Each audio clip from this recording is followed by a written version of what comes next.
Hello, this is two out of my three boys. Say hello. Hello. Hello. So I do have a question. I'm going to ask y'all kind of off guard a little bit, okay? Give me one pro about myself. Yeah, one good thing about myself. You're really good at a lot of things that I didn't know about.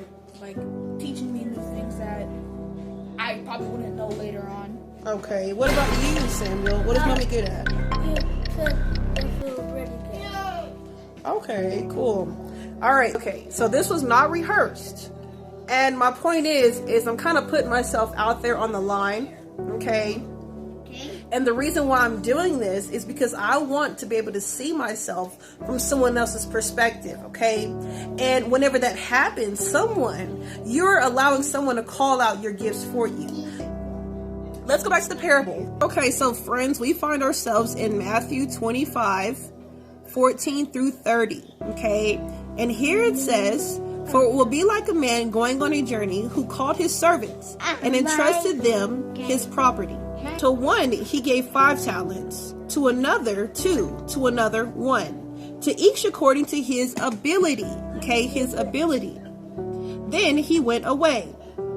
He who had received the 5 talents went at once and traded them, and he made 5 talents more. So also he who had the 2 talents made 2 talents more."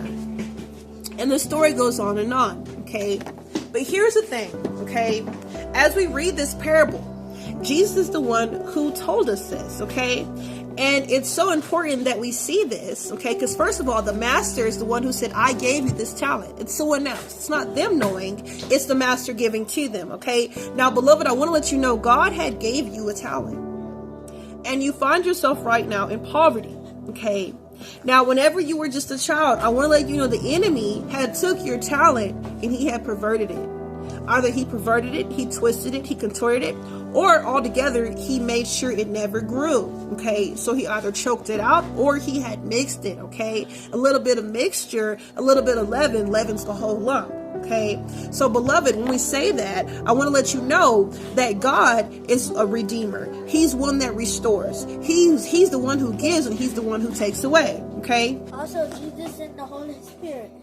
That's very true, right? So it's Jesus, God, and it's Holy Spirit, 3 in 1. And that's where we get great things from. That's where we have our helper from. And that's where we have our advocator from. Okay, beloved? I want to let you know the reason why you're struggling so bad right now is because you're not using the talents that God had gave you. You're not using the talents that God had gave you. Now, whenever I ask my boys, I said, "Boys, what am I good at, boys?" Cooking, doing our hair, and many other things. Okay, so, yes? You're good at coloring my hair, and you pick out good outfits. Thank you. So here's the thing. I did not script that, but here's the thing. My dream is to be just this rock star of a fashionista who cooks and does hair and just the whole load, right? This is also what I'm good at, okay? But the reason why I struggle right now is because I have not put in enough time and effort into building on the talents that God had gave me. That man calls me up and says, "Hey, this is your talent," okay? So, beloved, I wanted you to take this exercise and I want you to use it. And this is gonna be the foundational pieces. Outside of course, Christ consciousness, being holy, being consecrated, and following the commandments, and being the beloved of God. I want to take this extra step to the foundational pieces of your life, and I want to have you go through this exercise with someone close to you, someone who knows you. What am I good at? What am I bad at? I want you to tell me, and I want you to be honest. Why? Because you know what? There's great and mighty things that can come from that, okay? Whenever a child, especially whenever a babe opens their mouth, there's beautiful things that comes out, beloved. So as I dive into my talents, I want you to also dive into yours.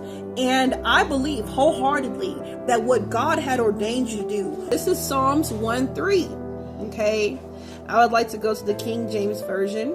And it says, "And he shall be like a tree planted by the rivers of water, that bringeth forth his fruit in his season. His leaf also shall not wither, and whatsoever he doeth, it shall prosper.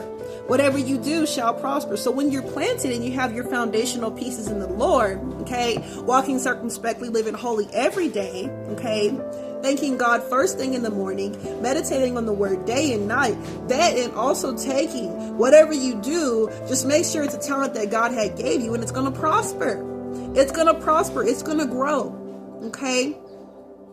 And I want to pray over the child who had their gifts taken from them whenever they were just a child, because the enemy saw that. He saw what a great, I don't know, plumber or whatever you would be. And he said, you know what, God's going to use that for his kingdom. So before it's mature, before it's ready to bloom, or before it sprouts, I want to take that and I want to ruin it. So right now, I pray that God redeems your seeds. I pray that God right now redeems your talents, and he brings them up to a mature level, and that God gives you the wisdom and the courage to go out and to do great and mighty things for the kingdom. Because, beloved, here's the thing. Here's one of the things that the Lord had even told Adam and Eve to do. He said, subdue the earth and take dominion over it. God told us to do that. So, beloved, we need to get on it. We need to have more Christians owning more property than anybody else. We need to have more Christians having businesses and just bringing forth the kingdom and laying down pavement for the Lord. Laying down pavement for the Lord in Jesus Christ's name. I thank you, and I thank you for listening, and I pray that you had a very great Sunday. Goodbye.